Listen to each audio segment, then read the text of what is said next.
those of you that don't know me, my name is Mark Jacob. I'm the director of the Jewish Community Center, and I want to thank you all for joining us tonight for this program. I also want to welcome our Israeli guests. I'm not going to tell you too much about them, as Dan will introduce them, and then they'll share those stories with us.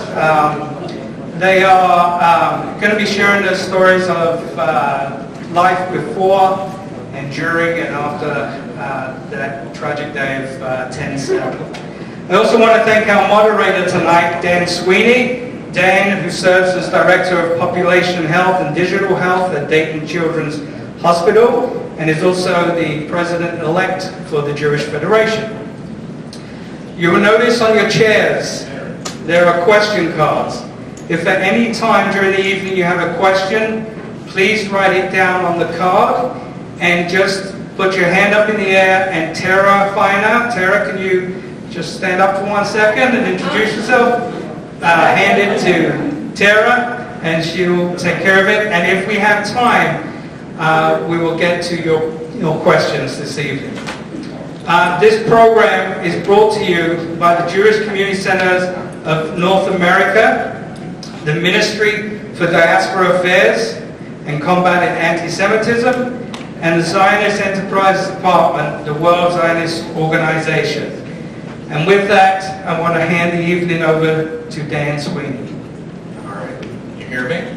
Thank you, Mark. All right, good evening, everyone. Thank you so much for being here for this really important panel with these four incredible individuals.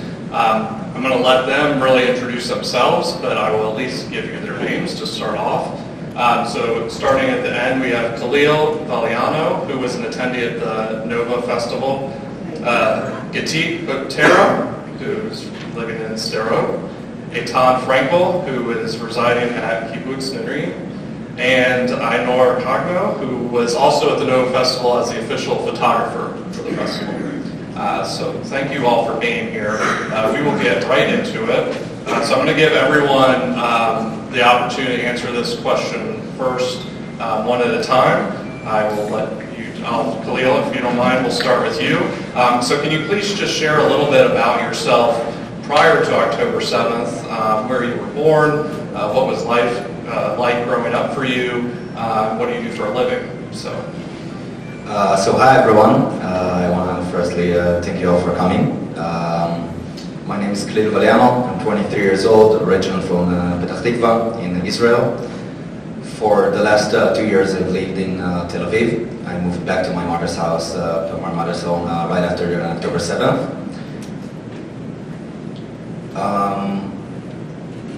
Up until October 7th, I was a manager in boutique perfume. Actually, the last time I dressed as I'm dressed right now was October 6th, the day before. Ever since I have gotten back to work, I had a really promising position in a perfume boutique. That's it. Now I'm doing this. Just going through Jewish communities here in the States.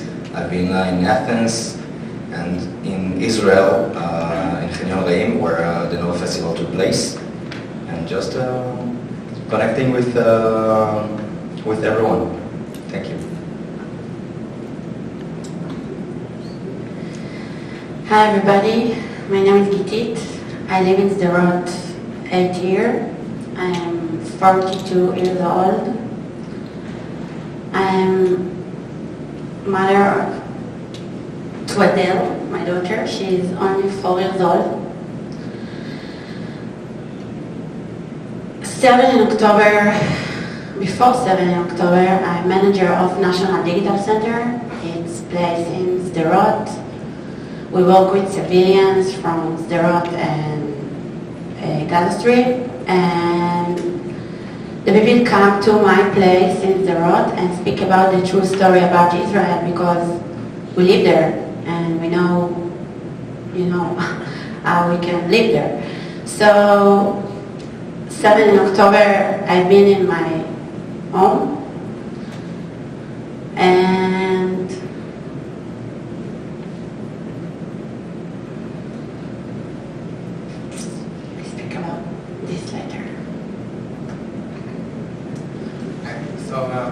Itan from Giborim.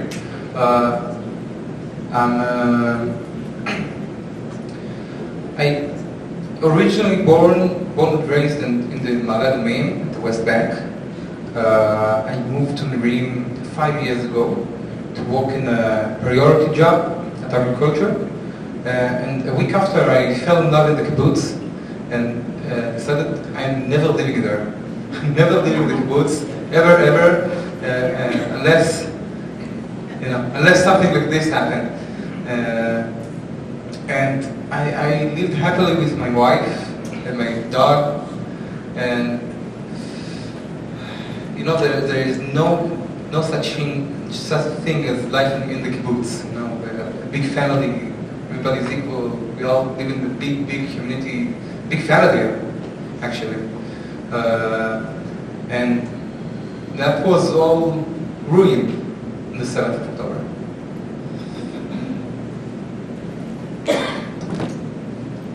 Thank you, Itan. Hey guys, my name is Ainor Ricardo. I'm 26 years old. I live as a nomad adventurer, so I travel the world for approximately 4 years, seeking adventure. As my profession, I photoshoot only trance music festivals. So for me, the Nova Festival was very, very personal, as I knew most of the attendants there. It was 3,500 people, but I knew the faces, I knew the names, and they've been like my family. I'll talk about that later. Originally, I'm from Holon, it's next to Tel Aviv, and so this was my life before everything changed. So since you have the mic, would you like to tell us a little bit about the 7th of October and kind of the situation that occurred on that day and the days post?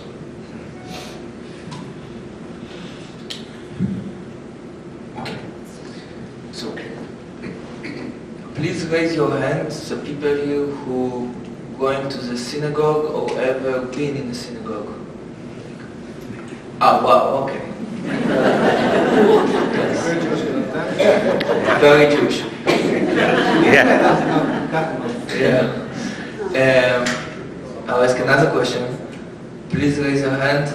Anyone who ever prayed so deep that he forgot all his problems, past, future, and was just in a spiritual connection with God Himself during the prayer.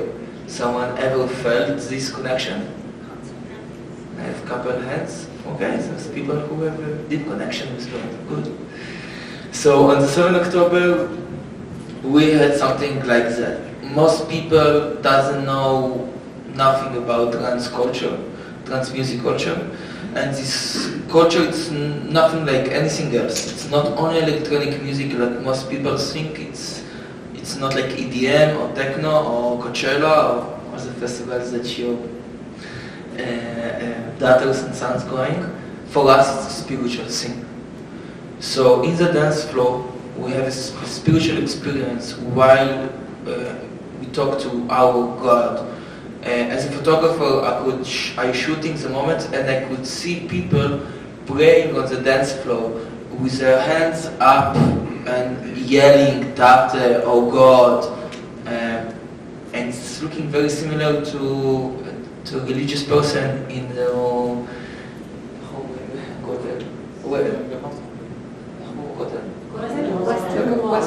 Western Wall, yeah. So it's very similar to that.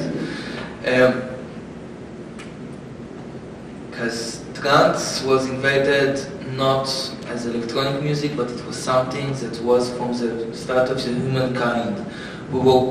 It's something about being so much in the moment and talking to some spiritual existence while you dance and you meditate. For us, it was the deepest connection we could. Our dance floor was our synagogue. And we were so excited to come to the Nova Festival. We knew about that for months. And it was something really, really special for us. in the morning, especially the sunrise, was the best time of the party. Everybody was just waiting for that. So the party was through the night. From the darkness, you come to the light, you get your sunshine in your face, you look left and right, and you see friends smiling and dancing. And you doesn't even need to know the people next to you, and they're like your brothers. It's something very Israeli, very Jewish, to have these deep connections. And while we there, the energy was so high, so amazing. Everything, we just waited for it for months. And at 6:30, when everybody was so happy with their hands up, the music is booming, the music stopped. And the silence started. And in the beginning, we could not understand what's happening. We were looking at the sky and we saw a lot of smoke, and we were thinking it's like fireworks. And we quickly understand it was missiles, and we just start like taking our stuff. I was a manager of the stills photographer, and my photographer, she was a girl, her name was Yuval, she was panicked. So we went to the camp. I lay down on her to give her some feeling of protection, and we been there for a lot of time like that. One of the things that kinda saved me was I could recognize from the shots from far away it was terrorists, and I knew that I need to get out, and I could tell you all the details how I get out with my car, and my car get jammed, and a lot of it's a very long story, but I will talk to you about the most hard things that I felt, or we as a dancer felt, because we were hiding in bomb shelters in a gas station. And there was a lot of like shooting outside and terror and missiles, and as silence was screaming and all the cars was wide open like apocalypse, and you could see from the little windows that you have in this bomb shelter cops with the guns out, and you could hear the shooting from getting closer and closer and closer. And we were like 50 people in a 5-on-5 meter room, so it was very small. People are screaming and getting panicked, and it's getting so you cannot breathe. But the hard stuff was that the videos, because the terrorists wanted to make it a mental war, and this bastard, the GoPro, everything. So while we're in the bomb shelter, you could see videos from the other bomb shelters, a couple hundred meters from you, or maybe a kilometer or two next to you, and you could see the videos on live. People that you know that you danced 2 hours before on the floor with boots on their head, handcuffed, tortured, kidnapped, and in these videos you could even see bodies, and it was live, and you understand that you're in the same bomb shelter like there, a couple hundred meters next to you. People that you recognize you recognize their faces. I was dancing with these people for years in these parties, people, family, we knew each other. Then I understand that I need to get out because it was a death trap, and eventually it was like that. In the end, we knew they sent grenades inside, and just was going inside each bomb shelter. They bring a grenade and then just shoot a couple times each body just to make sure that nobody survived. But this was not the hard part of my experience. When I was running to the kibbutz, to a village, and we were hiding in the dining hall, 250 dancers, and it was 21, 22, 23-year-old going to party in a fun way with banana hats and funny t-shirts with sprinkles everywhere, in panic, doesn't know what to do. And how I deal with traumas by doing stuff. I must do something unless I'm going crazy. So I kind of was able to do things. I was in the right mindset. I asked the only security civilian who wrote there, what can I do? And he said to me, please write down all the names and the IDs of everyone. And in this moment, I understand that we're in a bad situation, because it's became a hostage situation. We need to rescue, it's not something singular. And then I started to manage the situation. I take some guy, ask him to go to the down level, to write down all the boys' names, and I go to up to write the girls' names. And then, when unfortunately I was the only figure of authority in this dining hall, in the field, with 200 kids, it was the hardest part, because people come to me to get help. And people coming to me, sending to me, saying to me that they have the location, they're sending me on WhatsApp the live location of people under trees get shot. Or stories about they was talking to their girlfriends, and while they were talking they heard a big noise and there was a silence. And they coming with me with big red eyes, part of them panic, part of them cannot even panic. And one of the hardest stories that I heard was when a girl came to me, totally shocked, and said that she went to the festival with her best friend, and the mom of the best friend called to this girl, and she said that inside all this chaos and all the misery, after hours without answering, her daughter answered, and there was an Arab voice. And the Arab voice says, I'm going to help you, kid. I want you to know that. So it was a metaphor. They want us to know that from the videos, from the GoPros on their head, from these calls. They want us to know what they're doing to everyone.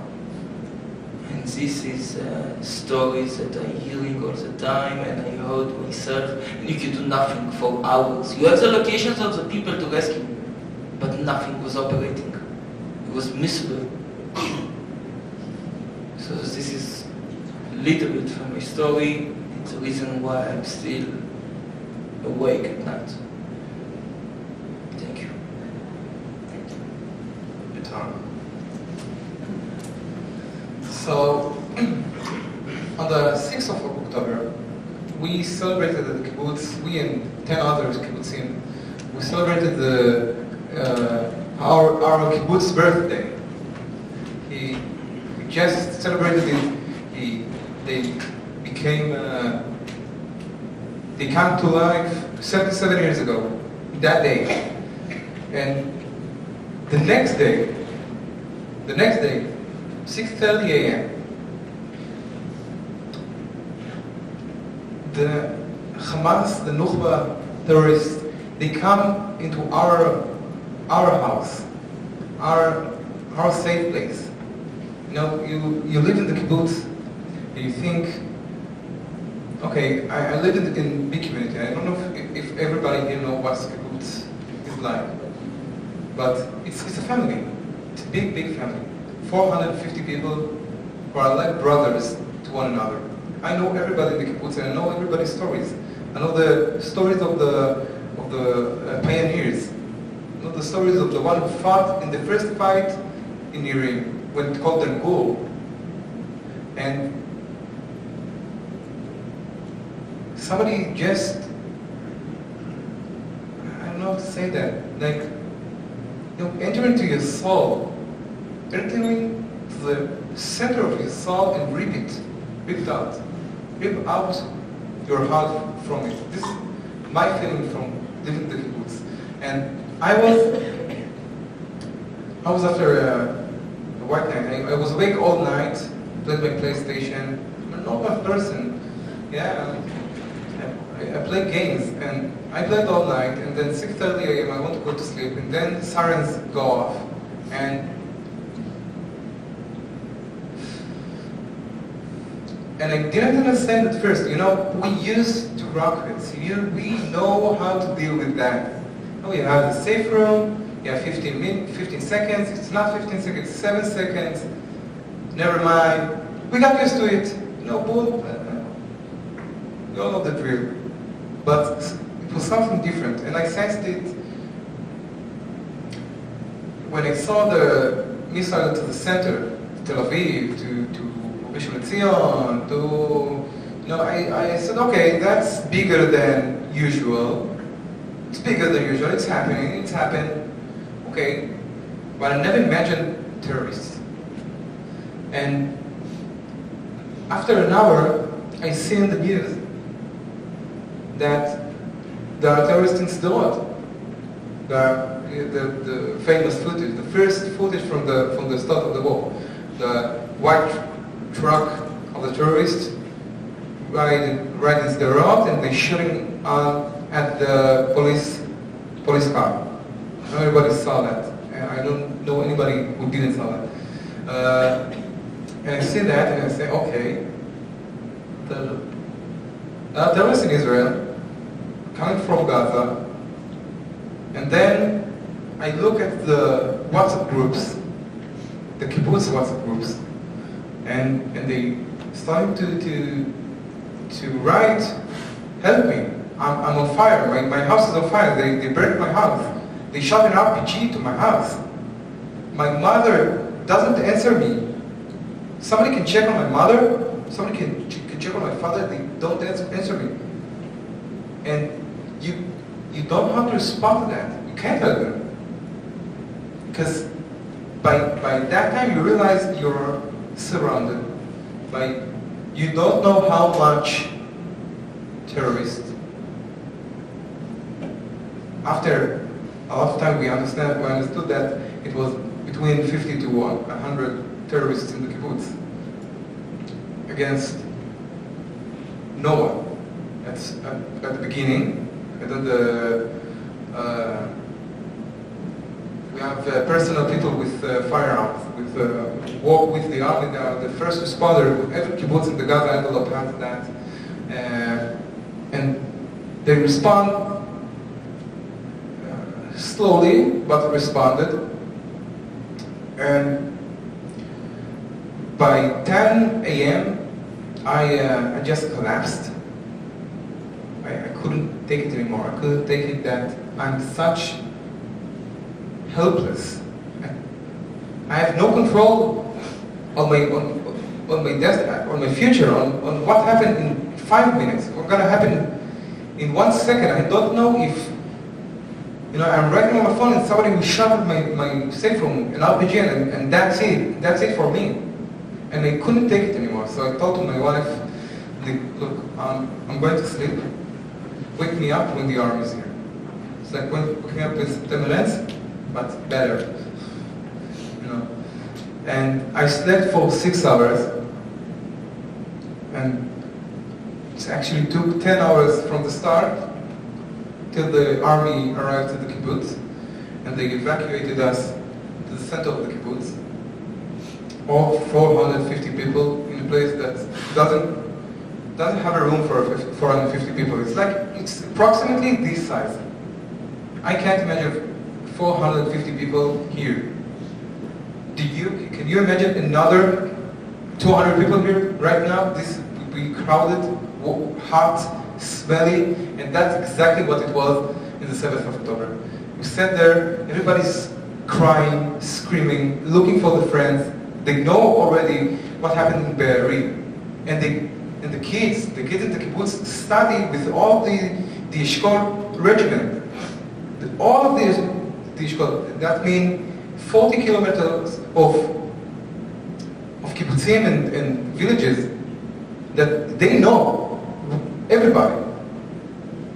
And some kids know 40 people are dead. 40 people they know are dead. How can 16 years old can live with that? Can hear he's dead, and another friend is dead, and another friend, and he's kidnapped, and your friend from the soccer team is either murdered or in Gaza. How is a 16 years old supposed to deal with that? How anybody is supposed to deal with that? And the whole 36 hours from the start to when they evacuated us from the kibbutz. I couldn't get any sleep, so I was awake for 36 hours. Actually, 20 hours if you consider the 6 hours I slept was the last real sleep I had for 5 months. And you know, when I left the one thing that left in me in the 7th of October is how alone I was. How alone I was. How, like, I trusted the army. I trusted the security system. I trusted the fence, the electric fence, the huge stone fence. And then the people in the kibbutz, in the neighborhood watch, sort of. And then the army. And all four of them didn't work as everybody expected from it to work. So right now we are living in Beersheba. We moved to a hotel for 5 months. It was horrible. I really, I don't wish my worst enemy to live in a hotel for 5 months. And now we live in Beersheba, and I'm expecting to come back to my home. I miss my home. It was my first home. I love my family. Yeah, I love my family, but I never had a home. And the Giborim is my home. It will forever be my home. And I can't see my life without them. And every day I'm not in Giborim, I suffer. I suffer because I need to live with all the world. The Giborim is a bubble, and I want to come back to my bubble. And that's my 7th October story. Thanks. Thank you, Tom. Continue. Yeah. My 7th October starts before 3 years. I live in Sderot, and we have big operation. The rocket hit my house, and I be in my house with my daughter and my husband. And after this, I have PTSD, and I start to go to the therapy. And I said myself, now I have control. Is not touch me again.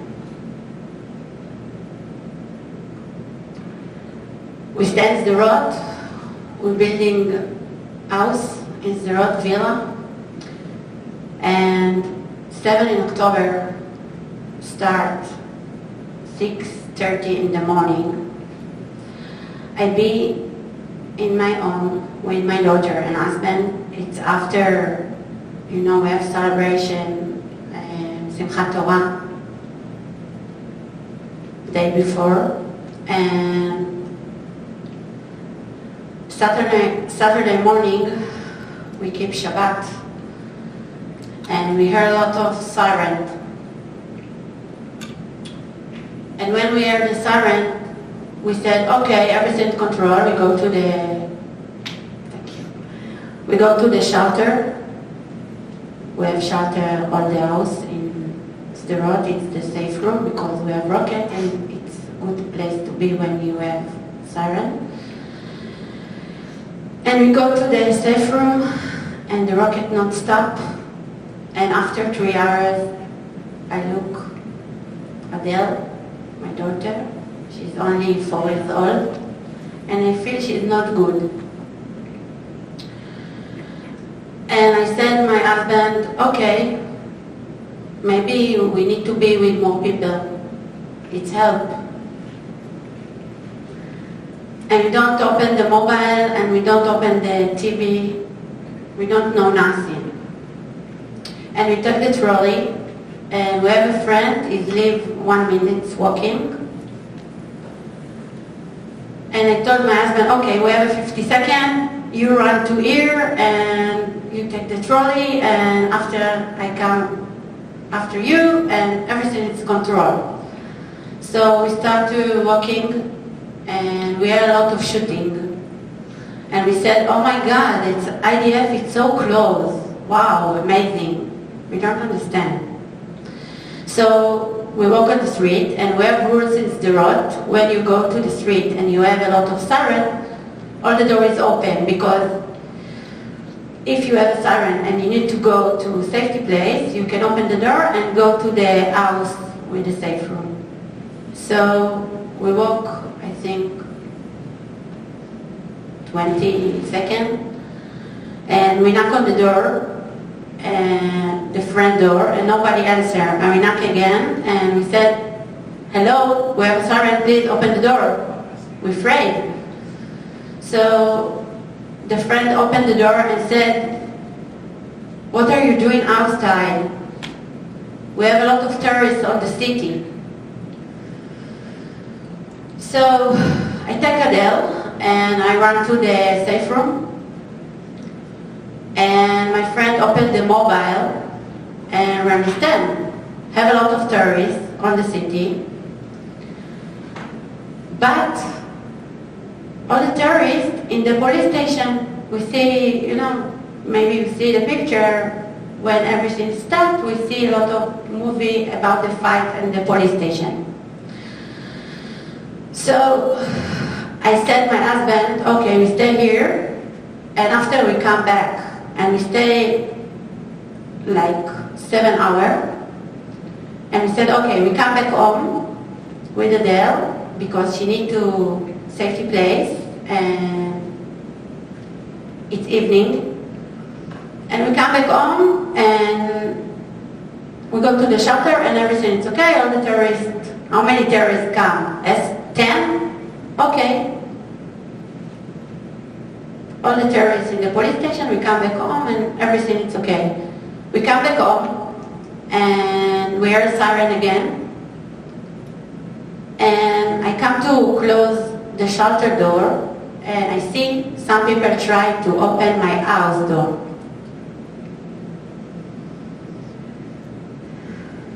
After this, I understand the reality. I call to the kitchen. I take knife. I come back to the shelter. We don't have electric this time. We don't have connection. We don't have water, toilet, nothing. We sit on the floor without light. 10 hours. And we are all the time shooting outside. And they ask me all the time, Mommy, what's happened? And I said then, please don't speak. Somebody can hear you. And she asked me again, Mommy, what's happened? What's happened? And I take my hand and I close the mouth.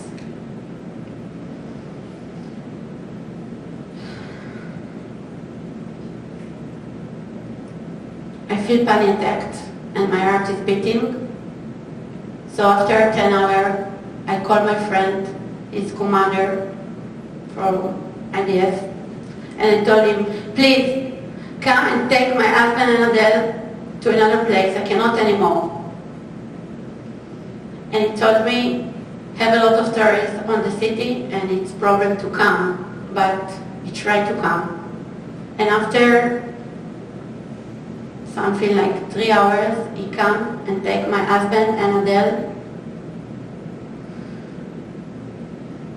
to Tel Aviv. But my husband told me, when he go out the city, he see a lot of bodies on the street.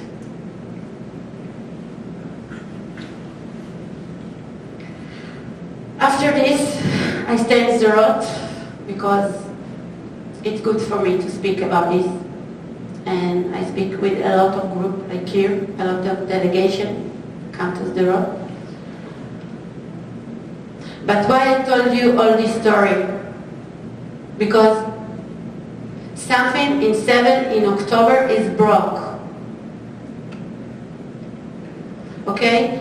We know what is rocket, we live like this. And I have 2 shelters, not 1. But in 7 October, some people come and try to murder me in my place, in my house.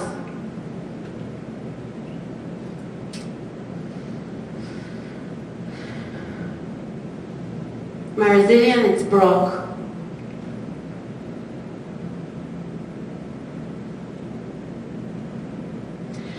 When I come back in Tel Aviv and I see my daughter, she asks me, Mommy, why I need to be quiet?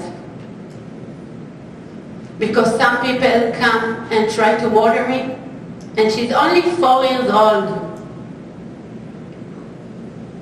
My heart is broke. Because I feel not good mommy, because I cannot to protect to my family.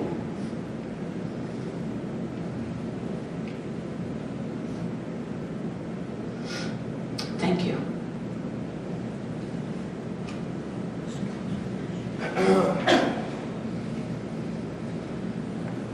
So on 7th of October, I was in the Nova Festival, Nova Music Festival. I think I painted a pretty clear picture for you guys to just imagine how did it feel being there on the dance floor, dancing with those beautiful people. And when I say beautiful, I don't mean as in they have those symmetric lines and these beautiful eyes. It's the thing that lies behind those eyes. And you can see when you're walking through the crowd, you can look in each of the people's, each of the dancers' eyes, and you can see that they're all people of love, celebrating life, just want to have a good time with each other, to have a spiritual journey, just as Einar said. Each and every festival, each and every party that I go through some kind of a tunnel. I enter one person and I get out of there another person. I go through a spiritual, really deep spiritual journey in each of these occasions. On 7th of October, I got a privilege of dancing with those people, with those beautiful people for 5 hours. I got to the perimeter around 1:30 a.m. So I got a privilege of dancing, of celebrating life, and then 6:30 hit. I was sitting in the camping area next to my sleeping partner, sleeping girlfriend. I was caressing her. We're sitting in the camping area, me, her, my partner, and her sister, and another couple of friends. They're all okay, you just need to put it out first. It was 6:29, 6:30, and then we heard the first boom in the sky, and it wasn't coming. We understood something is wrong because the boom came from the sky, not from the great sound system that we have in the perimeter. But we thought to ourselves, just as my fellow-mates said, we live in Israel. We're near the Gaza Strip, we're in the Gaza envelope. We're used to a couple of rockets now and then. It's nothing out of the ordinary. We didn't know it by then, but Nukhba, the terrorists, the Hamas, were already on their way to the Gaza envelope everywhere. And they crossed the Nova Festival. We've waited for about half an hour till we got out of the perimeter, because we were lucky enough to see them right next to the emergency exit. So we saw a herd of people going out of the gates, rushing to their cars, trying to get out of the south, going back to their homes. We saw it and we understood that, okay, if we'll go right now, we'll be stuck in jam with missiles above our heads. That's not the best decision we can get. We waited for 30 minutes. The rockets didn't stop. They kept on coming. The music stopped. The production told everyone, evacuate yourself. The police told us, evacuate yourself. We were checking with four different teams of security and policemen. Where do we go from now? Where do we go when we get to the main road? And all of them told me, when you get to the main road, go right, go towards the south, go to Re'im, then Ofakim, Route 6, which is one of the biggest roads in Israel, and then go back to Petach Tikva, to your house. We checked it with 4 different teams. We got it into my car. Luckily, we got out of the road towards the main road. And when we got there, I saw something. I saw 3 or 4 cars rushing from south, from where I was being told that I need to go, rushing their cars towards north, entering a traffic jam. And I thought to myself, okay, they're rushing from one place to the other place, the other direction has its traffic jam. They know something that neither me nor the police know right now. I'm going after them. And that's what I did. We entered the traffic jam, which was blocked on one end by a police barrier because the terrorists already got into the Kibbutz Be'eri. And the other way, the reason why they were rushing back, it was because it was already blocked with an ambush of terrorists. We're lucky enough to take the turn left. Good friends of mine took the turn right, and they entered the trap. They got shot. They were hiding in a bush for 6.5 hours, injured, wounded, bleeding, hearing and seeing everything that you can imagine. Everything that you heard about the day, they've been through it. We left my car when we understood that we can't go anymore. The two-lane road turned 4 lanes. You couldn't get nowhere, neither to the off-road. We took out of, we left my car, and then we heard the first shots coming from south. So by that time, we know that there are terrorists from north and from south, and they are everywhere. They're coming from east. A police officer told us that the only way out is running for your life through the open field, just like ducks, like sitting ducks, and pray till you get to another main road. I told him, we won't do it. We'll wait here till something will happen, but nothing happened for the next 10 minutes. The fire eagle kept on getting closer to us, and we decided that we need to go to the off-road. We need to go to the off-road. Luckily for us, the police opened another route through the off-road for people from the Nova Festival to go with their cars. I already left my car, but we were fortunate enough for 2 people to miss the turn and go and to come to us. There were only 2 people on the front of the car, so we entered 5 people in the back of the car. We drove with our doors slightly open, windows down, no music, no nothing.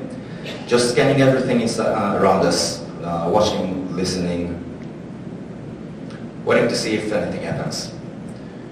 We got into another traffic jam, not more than 500 meters from there, in the off-road. And I remember myself looking to my left, and there was that hill. There was a hill with, I guess, between 150 to 200 people, same age as mine, barefoot, just climbing that hill. And when the first 20 people walked to the other side of the hill, we started hearing gunshots from the other side.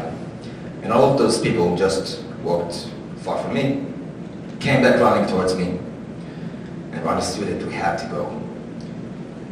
2 images I can't get out of my head from this particular moment is those kids, my friends, probably people that I danced only an hour ago with them on the same dance floor, falling. And I remember thinking to myself, okay, they're barefoot, running off-road, they're probably falling, but they did not come up, did not go up, get up. The other image is a group of children, of kids, just hiding under a couple of trees, a group of trees, leaning on their knees, just gasping for a bit of air, and then another ricochet of shots, another shots from another direction, and they were running towards us. And if they're running to us, someone is coming after them. We left the car. Fortunate, again, we saw a big Dodge Ram going through the field, rushing through the field, and we shouted to him, "Stop the car!" He pulled the brakes, and we got onto the back of the pickup truck, the back of the Dodge Ram, 16 people. We're 16 people laying on top of each other. On one point, I couldn't feel my leg was numb, and I told the man who was sitting on me, "You need to get up, I need to free my legs, so if we'll need to escape from this vehicle, I could run."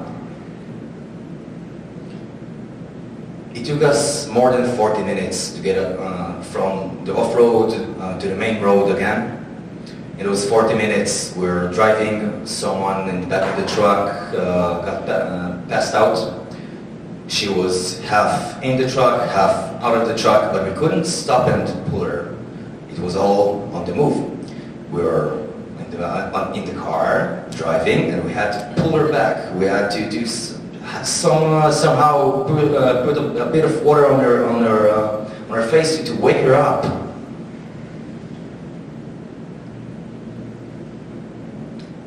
We were driving towards Netivot police station because it was the most reasonable thing to do. When there are terrorists coming after you, go to the place that you know that there will be the most weapons to defend you, the most special and professional people to keep you safe. That's their job, being the police. On our way to Netivot police station, we almost got shot twice, not by the terrorists, by our own forces. The reason we're driving in a white, big Dodge Ram, a big group of people in the behind, and we didn't know it by then, but that's the way that the terrorists came in. We got to Netivot police station, already with experience, shouting, don't shoot, Israeli Jews, don't shoot." They took us in, and inside there was chaos, total chaos. Teams of police officers going out and never coming back. Police officers going out and coming back wounded. And it's been like that for 11 hours. We've been there for 11 hours till exactly 10 minutes to 8, where we got evacuated with a evacuation bus from Kibbutz Be'eri, civilians from Kibbutz Be'eri. Only 100 civilians from a kibbutz that has around 900 to 1,000 people. So we got onto the bus with them. We waited we waited, so they tell us that they have place for us on the bus. Went to the bus. It took us, it's about an hour drive to Tel Aviv, but it took us more than 6 hours because of the whole blockage on the road. Then we got to Tel Aviv. My partners and the sisters and her sister parents were waiting for us, and we drove back to Petah Tikva.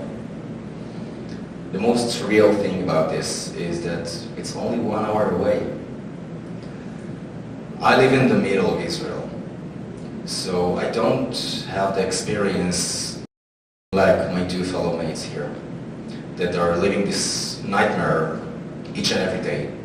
I remember myself on that day in a Netivot police station where we had, when we needed to hide every 10 seconds from a missile, that's the way that the people in the Gaza envelope live every day. And that's the most surreal thing, I think. Getting used to it. Thank you. Thank you, Khalil. Thank you, each of you, for sharing your very personal stories. The next question I'm going to give to you, Ainor, so you can pass the mic back down. Thank you. So, what gives you the strength and courage in the midst of this deep and personal grief to share your story?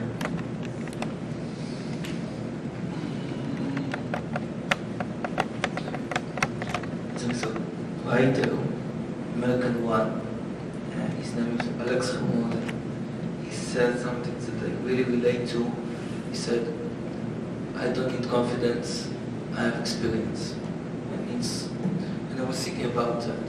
That in the Bible time, Jews have been persecuted, and we survive and prosper. And then in the Holocaust, also tried to kill us. We survived and prosper. Russian pogroms, the Ottomans, Byzantines, everyone tried to kill us, and we survived and prosper. The war in 48, all the wars in Israel, the allies tried to kill us, and we survive and prosper. So I don't need confidence, I have experience.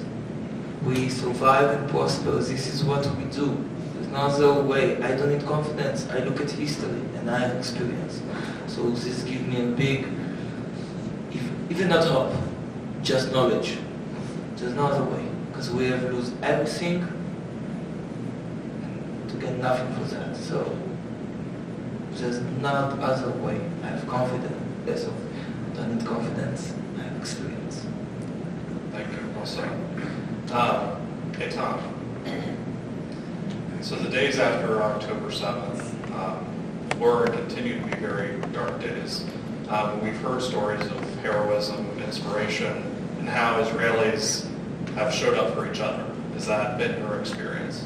Yeah, we have to talk. We have to talk about the people of Israel. Like we can divide Israel to the government and the people. Like, it's two different things. I mean, I can talk about the government for hours about how bad it is, but I don't want to focus on that. I'm going to focus about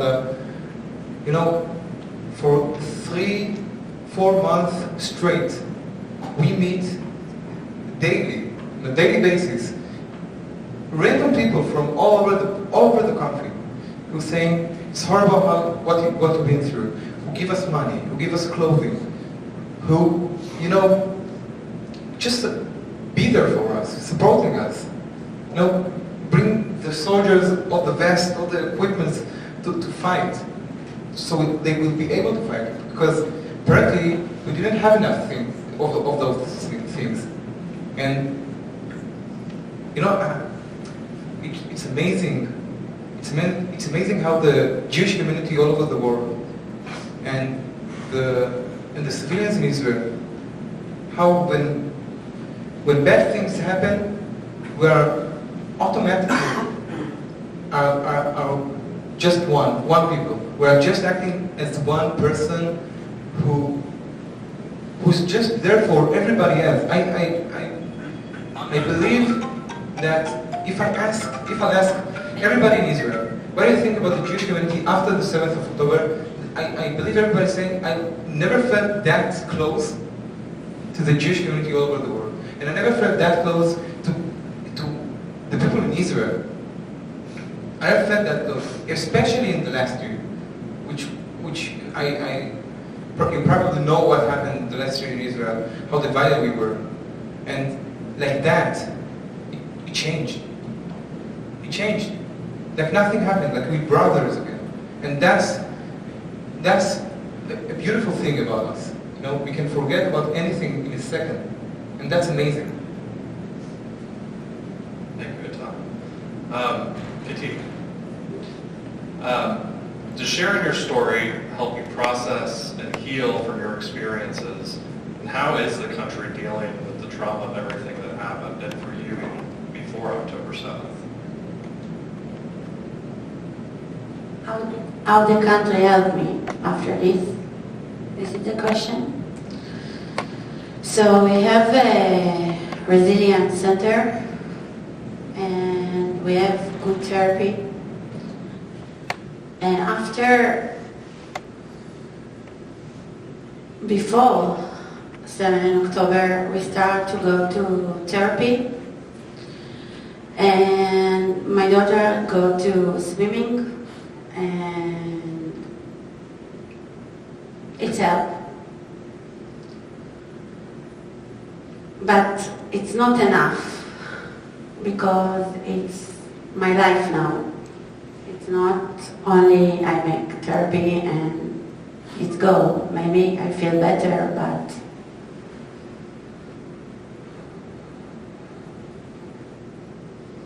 all the time it's be there. So I go to the therapy, I speak about the story.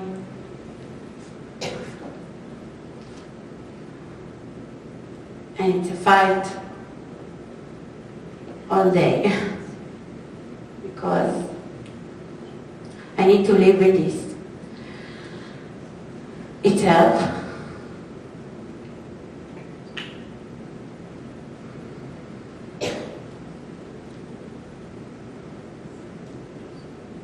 But it's all the time like this. And I need the power. And when I speak with group and delegation and I speak about my story or my life, it's helped me. And I think this is the way, because if I speak about this all the time, again and again and again, I feel the volume. It's being more or less. And this is my way. Thank you. Sure. Yeah, Tom. Yeah, I just want to add something because, dealing with such thing in life, talking about it, it's really the most important thing. The fact that you are here today to listen to us, you don't know how important just talking about it. I'm autistic and I talk about it for 8 years, and I learned to talk about the things that bother you really helps. So I really have to thank you guys, and I think we have to thank every Jewish community that give from their time for us, because this is therapy. This is the best therapy we have. I didn't talk about it for 5 months. Like I did an interviews. I talked with people from my kibbutz. We all talked about it with some of our friends, but not like this. Nobody listened to us like that. Nobody gave from their time for us. So thank you, really. It really is important for us, at least. Thank you, Etan. Khalil, has this experience changed the way you see the relationship between Israel and the United States? Between Israel and the United States or the Jews of the United States? Thank you, the Jews. Okay, yeah. Thank you for that clarification. Yes. We'll save the other one for I another was day. preparing for one question, but so, actually, I'm not a religious person. I'm a man of belief. I believe in many things, but the Jewish God might not be the one I believe in. Yet, after 7th of October, I went talking with delegations in Israel and outside of Israel. And the first time I had a delegation come to Chenion Reim, and I've been there with them, it was a delegation of community leaders, Jewish community leaders from all over Europe. And in the end of the day, we've been to Kfar Aza together, we've been to Chenion Reim, they heard our story. And I said something about the Jews of the diaspora. And someone corrected me, and I think it was the best thing that came out of the day is that I don't call it the Jews of the diaspora anymore. It's our family from abroad. And that's the way I feel. That's the way I feel being here. That's the way I felt yesterday in Youngstown. That's the way I felt 3 weeks ago in Athens with their beautiful community. And I'm sure that that's the way I feel in Toledo. And like Eitan said, you being here, you listening to us, you coming here to hear firsthand about the atrocities, about the horror that we went through, and we're here. So all of our horror ended up in some time and got better. We got back to smile. We got back dancing. I can tell you that I'm already dancing in festivals again. To remember, to honor my friends who did not have this privilege, who their moments of horror stopped there. for good.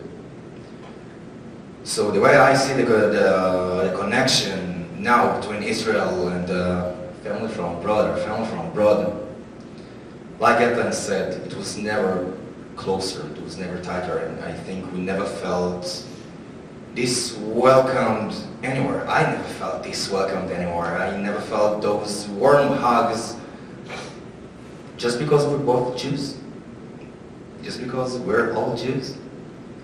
We haven't decided to born as Jews. Maybe some of us made a way to be a Jewish person, but we got to this world as Jewish men, Jewish women, and we have to build and strengthen this connection, because that's the only way for the Jewish people, the Jewish people to continue, just to continue and prosper. Those are the words of I know, I really like it. He's saying, he always says that throughout our history, people from all over the world have always tried to perish us, but we built back, and we flourished. And you can see how small Israel is compared to the world, and how much noise, how much impact we have on everything. And I just want to thank you again for being here, for hearing us, for listening to it firsthand. It gives us strength, to us specifically, and this strength comes back home to Israel with us, to spread to our friends, to our fellow survivors, to our families. And that's what you're giving us by just being here. So I want to thank you.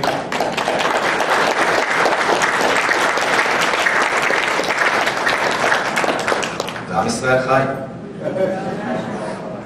Well said.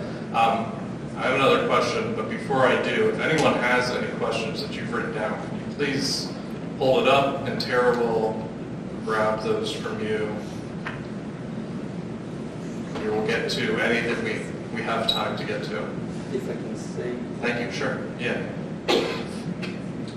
It's a bit off script, but I believe that the thing that I believe in is that the only thing that we have full control of most of the times in our lives, the only thing that we have full control of in our life is the way that we respond to anything in our lives.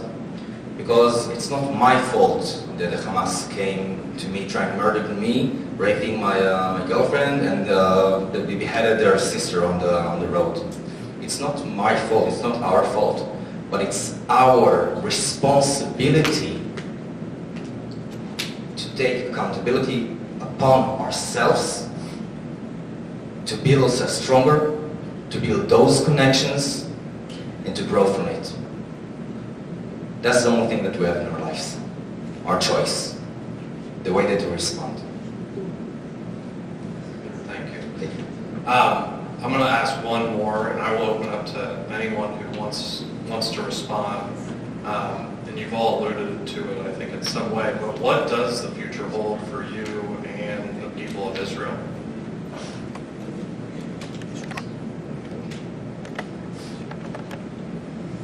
Yeah. Well, usually I'm very pessimistic, but today I just talk about myself, maybe the micro. And I think, as they said before me, like we get knocked down, we get up. That's what will happen. We will come back to our homes. Not everybody. Yeah, I know a lot of people are not coming back. But the people who are gonna come back will build again. And I hope that the divide, how divided we were in the last year will disappear. Will disappear for next years. I hope. I don't know if it will happen my belief, I think I'll keep it to myself right now, but my hope is to rebuild. I want to come back to my home. I need to come back to my home. It's either my home or here or somewhere else, but I need my home back. And I believe in the people of Israel. I believe eventually we are smart. We prove that through history. We are smart, loving people. We don't hate no one. Like, we don't get up in the morning and say, I hate you, or I hate him. We are people of love, and I believe that will be the end for us. A lot of love, a lot of rebuilding. And I think I agree with about the Jews and the diaspora. I think right now it's it's the time to even be more connected to the Jewish communities around the world. I felt that they were Jews in the world that I never knew that existed. The Jewish communities, big communities. I didn't know that Cleveland has one of the biggest communities in the United States. I didn't know that. But then, yeah, Brooklyn, we have Brooklyn. Right? That's about it, right? Argentina has a big one, but I never knew you guys exist until now, and I'm happy to see you. I'm happy to know there's so many people who wants to hear about Israel, care about Israel, and I want that to continue. That's, for me, the most important thing, that we will, be even more connected to one another. That's the best future I can see for the Jewish people. Thank you. So again, I'll open it up to anyone who may have a good response to this from the audience. How does the media coverage in Israel differ from the news coverage in the United States since October 7th, if you know one way or another?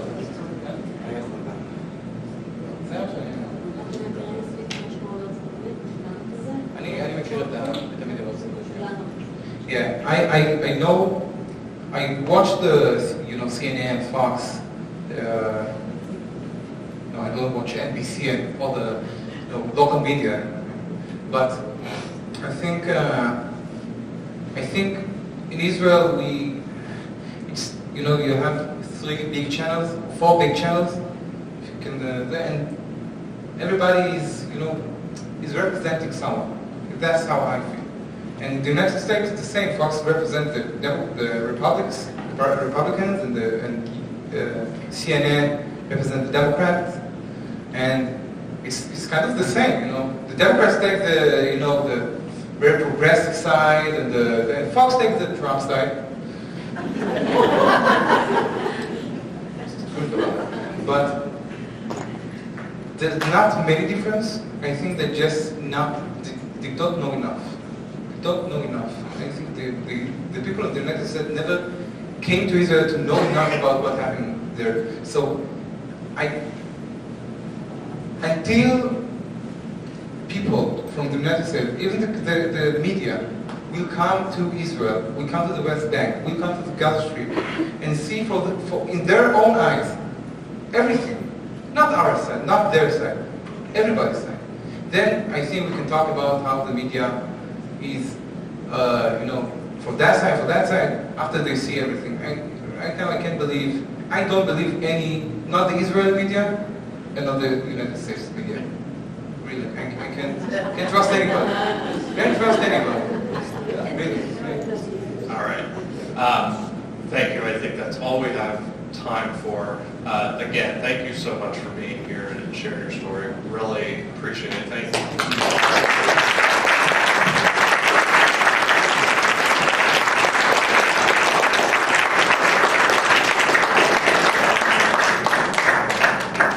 Before we conclude, we'd just like everyone to rise, and we are going to sing Hatikva.